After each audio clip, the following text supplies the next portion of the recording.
formando seus agentes para que eles construíssem movimentos, tanto o movimento sindical, como o movimento sem terra, como movimentos sociais. E acho que a Pastoral da Terra, a Comissão Pastoral, criou isso no início, né? O que eu quero ajudar é ao povo que não tem para viver com dignidade. Isso é sério. E não se pode falar que uma cidade seja justa e um país seja justo quando tem gente que vive na miséria e se lhes dá para ela esmola. Poceiros que, anos antes, haviam sido expulsos das fazendas Santa Rita e Ribeirão Bonito, se unem aos desempregados, que ocupam as fazendas Tucano e Rosanela. E virou matéria nacional, porque efetivamente foi uma grande ocupação, foi, digamos, a grande novidade, né, naqueles tempos da ditadura, em função do movimento de massas que nós tínhamos, né? A repressão se faz sentir. Os trabalhadores sem terra são despejados e acampam à beira da estrada. Acontecem, então, uma série de ocupações e acampamentos, seguidos por despejos, ações da justiça, atos de intimidação e violência. A polícia batia, espancava.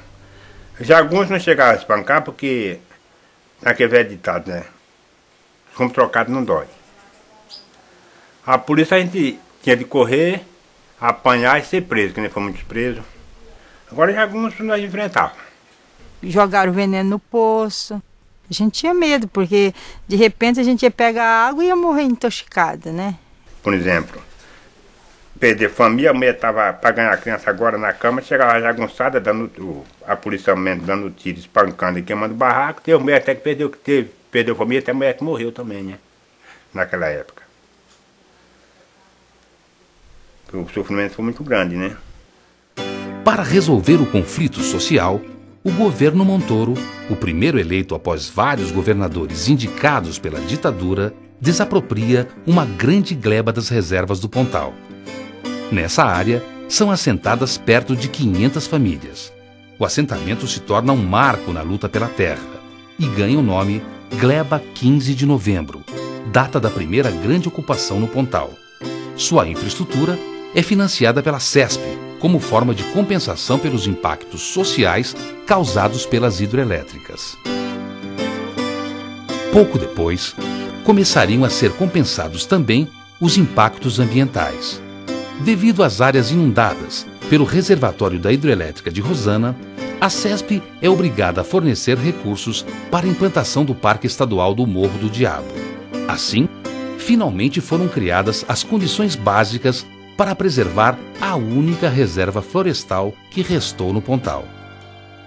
No começo dos anos 90, o MST chega à região e organiza sua primeira grande ocupação na Fazenda Nova Pontal, em Rosana. Ao descobrir que o Estado pretendia retomar as terras devolutas no município de Mirante do Paranapanema, o movimento do Sem Terra muda de estratégia e se desloca para aquela região. É estranho quando você chega aqui, quando você vê uma região toda devassada e você não vê agricultura. E você chega e topa pasto, todo degradado e boi. E a outra coisa que eu cheguei a encontrar foi topar as terras públicas. O Pontal do Paranapanema com 1.200.000 de hectares de terras públicas. As usinas espalhando seus canaviais, né, produzindo em cima das terras públicas. E não pagam um centavo de imposto, não acham que são dono.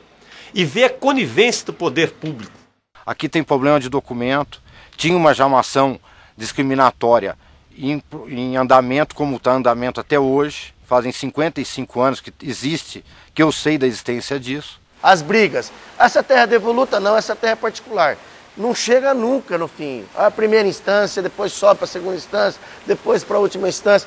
Enfim, existe um aparato judicial para você levar isso aí mais 10, 15, 20 anos. Pois você tem que fazer a citação, você tem que praticar todos os atos processuais e tal, e depois de tal, dada a sentença, depois tem os recursos, tudo isso demanda tempo. O Poder Judiciário aqui ele foi sempre uma cerca, ele foi uma proteção ao latifúndio, no sentido de que os juízes aqui sempre deram ganho de causa para os latifundiários. Eles nunca colocaram em questão, né, o processo de grilagem. Para retomar as terras devolutas e fazer uma política de assentamentos, o governo cria a Fundação ITESP, o Instituto de Terras do Estado de São Paulo. Frente às dificuldades com o Poder Judiciário, a política adotada foi buscar acordos com os fazendeiros.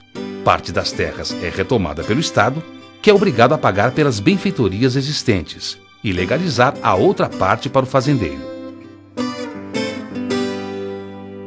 Poderíamos dizer assim, é mais interessante nós ficarmos brigando 30, 40 anos, dizendo que a terra é do Estado, que a pessoa, nós vamos cobrar aquilo que a pessoa usou, essa terra, e quando vamos resolver isso?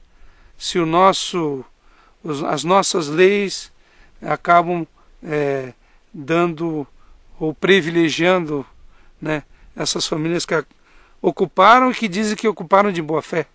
O próprio Código Civil diz que nós temos que indenizar, porque essas famílias acabaram comprando e não sabiam que essas terras eram devolutas. Mesmo tentando acordos, os primeiros assentamentos só aconteceriam depois de 4 anos, o tempo médio de espera nos acampamentos. Eles vivem em umas condições, eu falaria que infra-humanas. Infra-humanas. Não tem o que nós temos na cidade. O dia de calor não se pode estar embaixo daquele plástico. E em dias de frio, você precisa de cobertor, porque lá faz frio dentro. Não há a possibilidade de uma educação dos filhos. Não há um acompanhamento de saúde. Ficamos assim 3, 4 anos, né, acampadas. Fomos para vários acampamentos, de acampamento para acampamento. Uns 10 acampamentos aí. Só muda mais à noite que de dia. Chuva, tempestade. 10 dias, 15 dias, 30 dias já tinha que mudar para o outro lado. Fretando o tiroteio do porro aí, a rolé. Uns 4 anos e meio, seguro. A gente sofreu muito, eu com minhas 2 filhas, né? Elas dormiam, enquanto elas estavam dormindo, eu estava acordada, porque era muito tiro. E era a noite inteirinha, os jagunços atirando, chuva, vento, qualquer chuva a gente já tinha que sair correndo com os colchão nas costas, porque o vento levava a lona, tudo, né? A gente passava dificuldade de alimentação, essas coisas, né? Então era muito difícil. Eu fiquei acampada, né, durante 7 meses, né? Inclusive eu tive uma filha, né, no acampamento, eu passei processo de ocupações grávida, né? E acabamos indo para um pedaço de terra emergencial, 1,5 alqueire. E dentro desse 1,5 alqueire a gente sobreviveu 4 anos. Após muita luta e negociação, os primeiros acordos para o assentamento das famílias finalmente puderam se realizar. Mas sabia que essas terras só não veio para a reforma agrária porque o judiciário não tinha nenhuma intenção de agilizar as ações que fosse movida, o Estado muito menos, enfim, o poder público constituído não tinha interesse, era manter o latifúndio.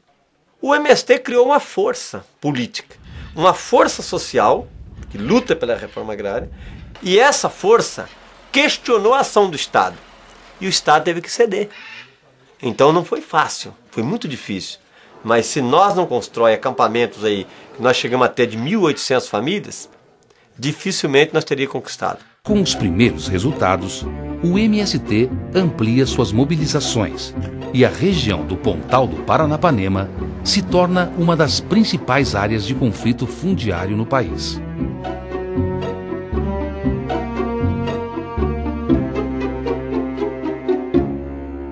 Determinou e foi determinando o MST a crescer foi quando ele foi avançando para uma boa articulação com a sociedade.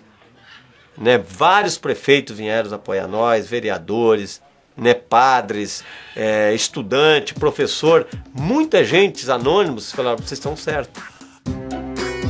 Pressionado, o governo faz um levantamento e revela que a região tem mais de 450 mil hectares de terras devolutas a discriminar, que podem ser retomadas. Essas pessoas que dormem com essa ideologia, levantam com essa ideologia, é que criam esse mito que aqui é tudo devoluto. Mentira! Com a expansão do MST, grandes fazendeiros do Brasil com terras na região rearticulam a União Democrática Ruralista no Pontal. Os latifundiários aqui são grandes proprietários ou latifundiários no Mato Grosso, no Paraná, no Pará, no Mato Grosso do Sul, em Rondônia, em Minas Gerais. Então eles não são só donos de terra aqui, eles têm terra em vários pontos do Brasil. né? E isso não é de hoje, isso já vem de décadas, né? Não abro mão, primeiro que minha área que eu tenho aqui é a única que eu tenho em São Paulo e é pequena.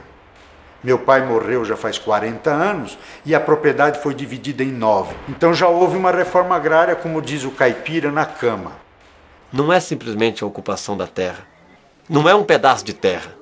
O que implica para eles é o que está por detrás dessa bandeira. E que nós temos com muito orgulho: ideologia. E isso assustou. Hoje o medo que o MST faz para a burguesia agrária, não só do Pontal no Brasil, porque o MST é uma sociedade diferente.